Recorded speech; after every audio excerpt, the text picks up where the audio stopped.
Baik, selamat pagi, siang, dan sore rekan semua. Ini udah lama nggak update video gitu ya. Ini mumpung ada waktu. Kali ini saya akan sampaikan tentang masih berkaitan dengan peternak murai untuk pemula gitu ya.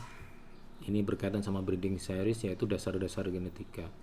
Nanti eh, beberapa seri tentang genetika gitu ya. Karena yang saya sampaikan ini nanti adalah yang berkaitan dengan cara kita menseleksi indukan gitu ya, kemudian memilih indukan yang terbaik buat eh, ternakan kita berikutnya gitu. Baik, yang perlu kita ketahui tentang genetika sebenarnya banyak gitu ya, tapi ini saya inikan beberapa dulu gitu yang bertahap gitu ya. Dan yang paling mendasar adalah mengetahui dua hal ini gitu ya. Gitu. Ini adalah phenotype dan genotype gitu ya gitu. Jadi dalam pemilihan indukan murai batu gitu ya, kita dapat menggunakan pengetahuan tentang phenotype dan genotype hasil pengamatan kita dari indukan yang kita ternakan gitu ya. Nah, saat ini gitu ya, itu kita masih melihat burung itu dari hal yang bisa terbaca atau hal yang bisa kita ukur gitu ya, dengan panca indera kita gitu ya gitu loh. Eh, jadi baru salah satu tuh sebenarnya gitu ya gitu. Makanya nanti kita lihat dari keduanya ini seperti apa gitu. Di sebelumnya saya akan jelaskan dulu gitu ya, ini phenotype sama genotype, kemudian nanti sembari itu bisa kita pahami mana yang biasanya kita lakukan dan mana yang belum gitu. Baik, yang pertama gitu ya gitu. Eh Phenotype ini adalah sifat-sifat dari eh, hewan yang mau kita ternak yang dapat kita ukur dengan panca indera kita. Jadi bisa kita lihat, bisa kita raba, bisa kita ukur gitu ya gitu. Bisa kita dengar gitu ya gitu. Dari hewan yang mau kita ternak gitu. Jadi misalnya suaranya, kalau misalnya murai ini suaranya gitu ya, bodinya besar, warna bulunya cerah bagus gitu ya gitu. Terus bentuk paruhnya seperti apa gitu ya gitu. Kemudian kalau yang suka ekor panjang berarti sorry, ekornya seperti apa, tipikal ekornya seperti apa. Nah itu sebenarnya yang bisa kita ukur dan bisa kita lihat gitu ya. Itu masuk ke phenotype. Nah selama ini gitu ya kita memang mengukurnya atau memilihnya indukan-indukan berdasarkan phenotype ini. Jadi yang bisa kita lihat dan sebagainya. Nah, tapi kadangkala kalau misalnya rekan-rekan sudah biasa berternak atau pernah berternak apapun gitu ya gitu, hewan apapun gitu. Kadang kita inginkan indukan yang unggul berdasarkan phenotype, tetapi anakannya ada anakan yang sesuai dengan orang tuanya atau indukannya, ada yang tidak. Nah, itu sebenarnya masuk ke kategori kedua tuh gitu ya gitu, yaitu genotype. Lah kalau tadi gitu ya, phenotype itu berdasarkan visual yang bisa kita lihat gitu ya. Sedangkan kalau genotype ini adalah berdasarkan dari kombinasi gen yang ada di dalam burung tersebut gitu ya gitu.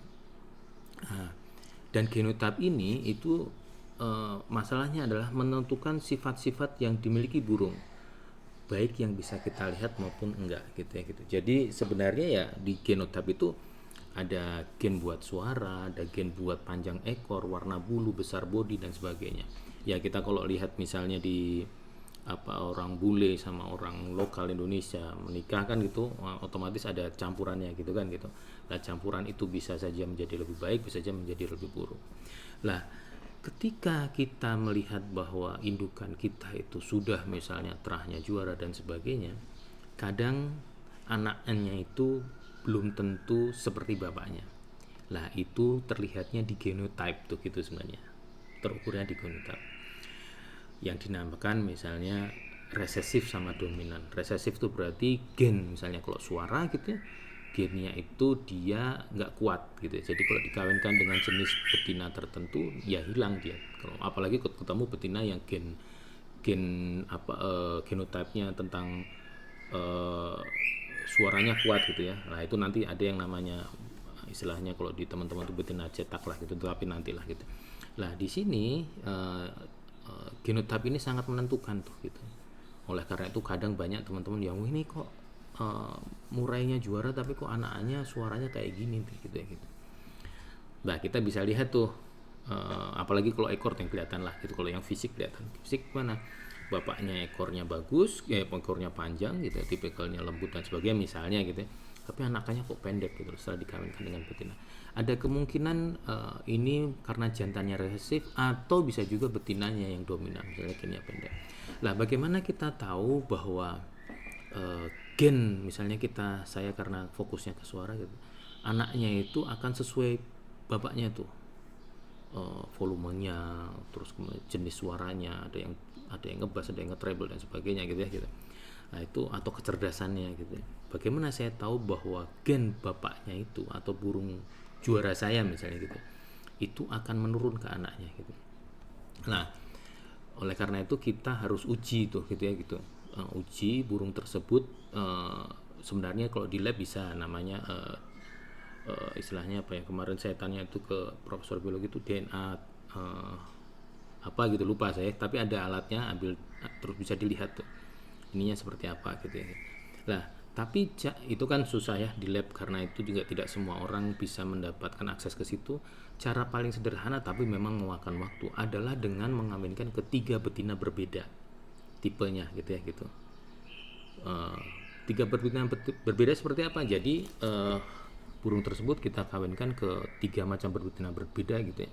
Satu misalnya betina yang kita tidak tahu asal usulnya gitu ya gitu, misalnya dari hutan kah atau apa, atau terserah lah dari peternak yang kita tidak tahu. Kedua, dari betina yang kita silangkan atau dari beberapa jantan yang kualitas suaranya bagus tetapi tidak juara misalnya gitu.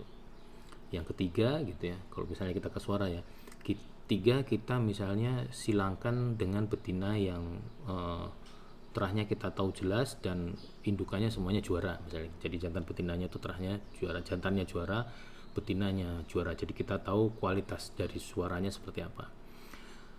Lah kita kawinkan ketiga betina tersebut, kemudian kita lihat anakannya gitu loh. Jadi kita kawinkan 2 kali dengan betina A, misalnya 3 betina itu A, B, C gitu ya. 2 kali atau 3 kali dengan betina A, 2 kali dengan betina B, 3 kali dengan betina C. Nah kemudian anaknya dievaluasi gitu ya. Anaknya dievaluasi. Lah setelah dievaluasi kita bisa lihat nih, apakah semua anakannya dari ketiga betina berbeda tersebut kualitas suaranya juga sebagus bapaknya, volumenya misalnya sebagus bapaknya, bodinya sebagus bapaknya gitu. Nah, bisa kita lihat tuh, oh ternyata kalau misalnya dia sangat betina bisa ya suaranya biasa misalnya gitu. Tapi kalau dengan betina yang terahnya memang juara gitu ya, ini kok bagus nih gitu. Lah itu kemungkinan dia nggak dominan juga nggak resesif tuh gitu. Tapi kalau dari ketiga betina yang jenisnya berbeda tadi gitu ya, itu kualitas suaranya bagus semua gitu ya, wah berarti ini betinanya jantannya dominan nih gitu ya gitu, gen suaranya. Paling gampangnya inilah, kalau misalnya ekor panjang lah gitu ya. Nah, saya punya ekor panjang misalnya gitu ya, X misalnya atau si boy gitu ya gitu, itu misalnya pastolnya 30 gitu ya, saya kawinkan dengan betina berbeda. Yang bisa kita ukur gampang apa, satu betina lokal yang ekornya misalnya di bawah 15 gitu ya, dua gitu ya betina yang antara pertengahan gitu ya, apa misalnya 17 gitu ya, tiga betina yang terahnya memang super atau ekornya 20 gitu. Lah kita lihat nih anakannya pastolnya seperti apa.